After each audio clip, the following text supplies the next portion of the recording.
Jerusalem വചന കൂടാരത്തിൽ നിന്നും 3 മിനിറ്റ് പ്രാർത്ഥനയ്ക്കായി ഇതാ വിദേശത്തും സ്വദേശത്തുള്ളവരും ഭവനത്തിലുള്ളവരും നമ്മളെല്ലാവരും ഒരു ശൃംഖലയായി ഒരുമിച്ച് ചേർന്നിരിക്കുകയാണ്. ഈ സമൂഹത്തിലേക്ക് കർത്താവിന്റെ കൃപയൊഴുകുകയാണ്, അനുഗ്രഹം വർഷിക്കുകയാണ്. ഒരാളുടെ ദുഃഖം മറ്റൊരാൾ അത് പരിഹരിക്കാൻ തക്കവണ്ണത്തിൽ പ്രാർത്ഥനയിൽ ബന്ധിതമാണ് ഈ പ്രാർത്ഥനാ സമൂഹം. ഇന്ന് കർത്താവ് തരുന്ന വചനം കേൾക്കണ്ടേ? ജ്ഞാനത്തിന്റെ പുസ്തകം 4-ാം അധ്യായം 14-ാം വാക്യം. കർത്താവിന് പ്രീതികരനായാൽ തിന്മയുടെ മധ്യത്തിൽ നിന്നും കർത്താവ് അവനെ വേഗം രക്ഷിക്കും. എന്താ വേണ്ടത്?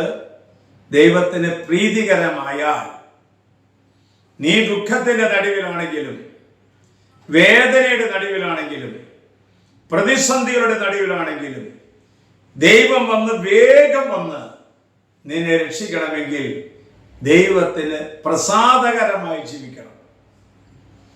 യേശുവിന്റെ മനസ്സറിഞ്ഞ് പ്രവർത്തിക്കുന്നവനാണ് പ്രസാദകരമായി ജീവിതം നയിക്കുന്നത്.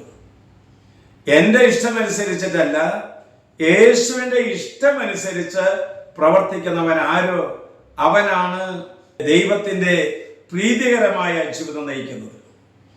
യേശുവിനെ പ്രസാദിപ്പിക്കുന്ന ഒരു ക്രിസ്ത്യാനി യേശുവിന്റെ ആനന്ദത്തിലേക്ക് കർത്താവ് ആനയിച്ചു കൊണ്ടുപോകും.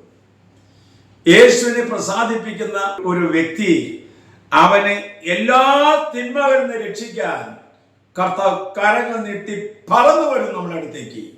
ഹൃദയത്തിൽ ദൈവത്തെ പ്രസാദിപ്പിക്കുന്നവരെ ദൈവം സ്വന്തമായിട്ട് സ്വീകരിക്കുകയാണ്.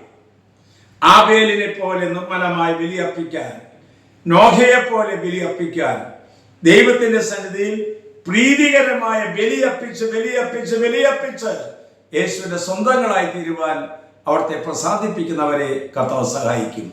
നമ്മുടെ കർത്താവ് ഈശോ മിശിഹായുടെ കൃപയും പിതാവായ ദൈവത്തിന്റെ സ്നേഹവും പരിശുദ്ധാത്മാവിന്റെ സഹവാസവും പരിമളവും നാം എല്ലാവരോടും ഈ കൂട്ടായ്മയോടും കൂടി ഉണ്ടാകട്ടെ, ഇപ്പോഴും എപ്പോഴും എന്നേക്കും.